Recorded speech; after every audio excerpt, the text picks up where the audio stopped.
Hello, everyone, and welcome back to Queen Elizabeth, A Day in Her Life. I feel like I've been gone forever, and I'm sorry for the delay in the video. Everything seemed to be happening all at once for me, and I didn't have a chance to do videos. And I sure missed doing my Queen Elizabeth videos and finding out more about the Queen Mother. So let us get started right now and see what's going on today. When we were last with the Queen Mother, she had gotten a cabin by the river, gifted to her by friends who stayed with her when she had those holidays, and she loved the cabin.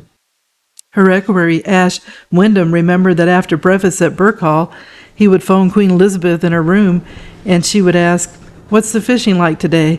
And he would say, "Not so good, ma'am, but it's a lovely day for a picnic." And she said, "What a good idea. Let's go down to the old Bull and Bush." That was her name for the cabin.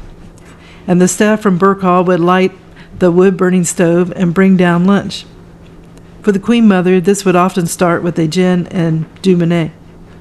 She and the guests would sometimes cook little sausages from Ballater on the stove. A fish mousse and cold meats would follow, and a picnic would often end with a jam puff exercise. Guests were expected to slice off the top and fill the brittle pastry with cream before putting it into their mouths. Old hands would put a drop of cream in the bottom, but newcomers tended to be more enthusiastic with their helping and converted themselves with cream. Until she was no longer able to do so, she dressed in her beloved blue kilt skirt, blue coat, and blue hat, and would walk part of the way back to Birk Hall, supported by 2 sticks. The Queen Mother said she needed them for balance, and that seemed to make sense because she was so small and frail that it seemed the slightest gust could blow her over. Once she was home, she would sit on one of the 2 seats built into the wall on either side of the porch, talking to her guests as they arrived after ambling back from Pulver. There were formal celebrations for her 80th birthday in August that went on throughout the year. She was touched by the suggestion of the Dean of St. Albans that a carving of her head should be placed in the porch of the Abbey to commemorate her birthday. She was happy for the British Gladiolus Society to name a seedling after her, but she asked that it be called Queen Mother rather than Queen Mum. The Zoological Society gave her 4,000 tickets for the London Zoo and Whipsnade, and they were given among the 30 of her charities connected with children. The Queen gave a party at Windsor Castle, a joint celebration for Princess Alice, the Duchess of Gloucester, the Duke of Beaufort, and her mother. Among the guests were some of Queen Elizabeth's hosts and hostesses from France, and she was pleased because the news will whiz around France, or rather Paris. Lady Fermoy and Sir Martin Gilliatt took her to see Noel Coward's Private Lives at the Duchess Theatre on June 11th. 2 weeks later, Dick Wilkins gave her a birthday dinner at the Savoy, to which the Queen, Prince Philip, and Princess Margaret also came. In July, she attended 2 days of celebrations in Edinburgh, after which she returned to the south for a tour of the scenic ports based in Britannia. The Queen Mother even had a poem written for her by the poet laureate John Benjamin, who at that time was elderly and unwell. He wanted to make a personal tribute to a wonderful friend. The poem said, "We are your people. Millions of us greet you. On this your birthday, Mother of our Queen. Waves of goodwill go, racing out to meet you, you who in peace and war, our faithful friend have been." He wasn't sure it should be published, and according to the book's author, the poem did not do him justice. But he was pleased when Gilliatt told him that Queen Elizabeth would like them released for her birthday. On July 15th, her birthday was marked by a Thanksgiving service at St. Paul's Cathedral. She drove with Prince Charles in an open carriage to the service, and massive crowds cheered her along the route.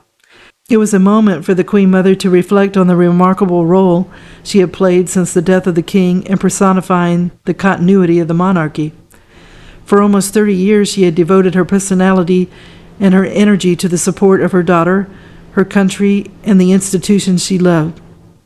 The Archbishop of Canterbury, Robert Runcie, said, "The Queen Mother has shown a human face. Royalty puts a human face on the operations of government. The Prince of Wales put it another way, writing to her afterwards, You give so many people such extraordinary happiness, pleasures, and sheer joy. 2 days later, she met many friends and admirers at a celebratory afternoon garden party at the palace, and she seemed untiring, and she didn't leave until 6 p.m. There was a birthday carnival at her childhood home, St. Paul's, Waldenbury, dinner with the Lord Mayor of London at the Mansion House, and then on July 24th, she attended the Royal Tournament. This was a special birthday edition of the annual military tattoo and embraced all the many units of the armed forces with which she was associated. That evening, she gave a party at Clarence House for the colonels of all those regiments and other organizations which had taken part. The Queen Mother loved everything and was touched by it all, almost all. The only birthday celebration she didn't enjoy as much was the planting of the first of a group of 80 rose trees in her honor. It seemed to her that she had to do it all over the place, and if I ever get to 81, there won't be room anywhere in England and Scotland for any more roses, thank goodness. At the end of July, she went as usual to Sandringham for the flower show and the King's Lynn Festival. It was the 100th anniversary of the show, and she was presented with a check for plants from the committee. She then returned to London, where she received a flood of letters, cards, telegrams, birthday cakes, and bouquets of flowers. At Clarence House, her staff had received 20,000 messages on the basis that Winston Churchill had received 23,000 for his 80th birthday. In the event that there were more than 30,000 for Queen Elizabeth, an extra staff had to be brought in, some of whom worked 12-hour shifts, 7 days a week for a month, to reply to the well-wishers. On the morning of her birthday, she went out of the gate of Clarence House to wave to the large crowd, and there was a fly-past of 10 jet provosts in E formation at noon. Her daughters and 4 of her grandchildren came to lunch, and that evening she went with Prince Charles to a gala at the Royal Opera House. Her grandson was much moved by the enthusiasm expressed for her. Parliament was well represented in tributes, and on August the 5th, the Lord Chancellor, Lord Hailsham, and the Speaker of the House of Commons, George Thomas, 2 of the parliamentarians closest to her, came to present messages of congratulations along with 8 members of each house. She entertained them with drinks in the garden. Finally, on August 6th, she was able to get away from it all and fly to May, where she told Prince Charles she would sink back into obscurity. Some obscurity, he had commented. Before leaving, she wrote to thank her daughter, the Queen, for all the celebrations, such happy affairs, and enjoyed by everyone who was there. The Queen replied with an emotional thank you letter to her mother. She said that the family had loved it all and rejoiced in the huge and loving feeling of thanksgiving for all that your life represents, which has come from all walks of people who make up this country and Commonwealth, and especially your own family. I only hope you have been buoyed up by knowing what people feel.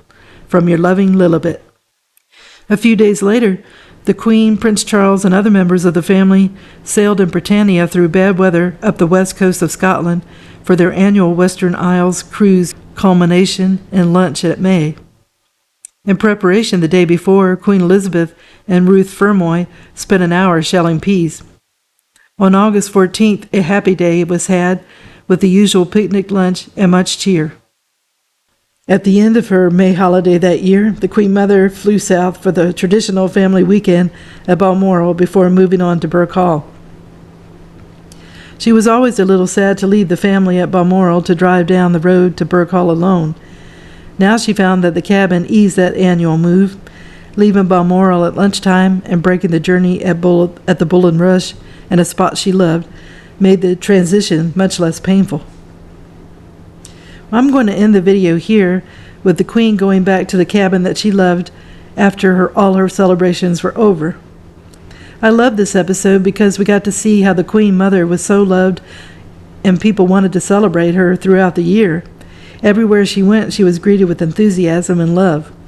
Prince Charles was so happy to see how much she was valued by the people.